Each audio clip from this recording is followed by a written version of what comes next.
పింఛన్ల విషయంలో తెలంగాణ సీఎం రేవంత్ రెడ్డి కీలక నిర్ణయం తీసుకున్నారు. పింఛన్లను నేరుగా లబ్ధిదారుల ఖాతాల్లో జమ చేయాలని ఆదేశించారు. అలాగే అర్హులకే పింఛన్లు ఇవ్వాలని అన్నారు. ఈ మేరకు గ్రామీణాభివృద్ధి శాఖపై ఉన్న ఉన్నతాధికారులతో ముఖ్యమంత్రి రేవంత్ రెడ్డి సమీక్ష నిర్వహించారు. ఈ సందర్భంగా అధికారులకు పలు కీలక సూచనలు చేశారు. గ్రామ పంచాయతీ సిబ్బంది జీతాలు చెల్లించడానికి ప్రభుత్వం నుంచి ప్రతి నెల 50 కోట్ల రూపాయలు ప్రత్యేకంగా నిధులు మంజూరు చేస్తానని తెలిపారు.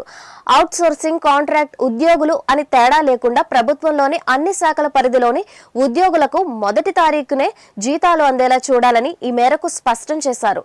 సిబ్బంది జీతాలు ఒక్కరోజు ఆలస్యమైనా సహించబోమని పేర్కొన్నారు. రాష్ట్రంలో 50,000 మంది గ్రామ పంచాయతీ సిబ్బందికి ప్రతి నెల మొదటి తారీఖునే జీతాలు చెల్లించేలా అవసరమైన చర్యలు తీసుకోవాలని సంబంధిత అధికారులను ఆదేశించారు. ఐఏఎస్ అధికారులకు ప్రతి నెల సమయానికి జీతాలు అందినట్లే గ్రామ పంచాయతీ సిబ్బందికి కూడా వేతనాలు అందాలని ఈ మేరకు స్పష్టం చేశారు.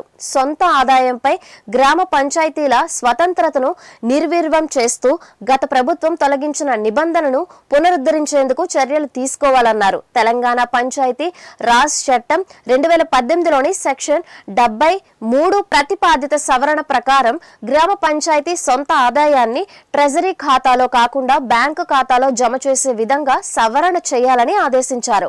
అలాగే పెన్షన్ల పంపిణీ విధానం పైన ముఖ్యమంత్రి రేవంత్ రెడ్డి అధికారులకు కీలక ఆదేశాలు ఇచ్చారు.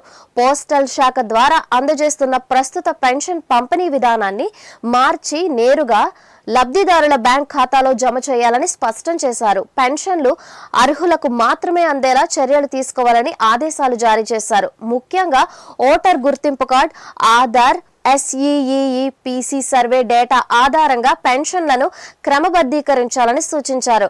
కొత్త పెన్షన్ల మంజూరు విషయంలో ఒంటరి మహిళలకు మొదటి ప్రాధాన్యత ఇవ్వాలని ఆదేశించారు.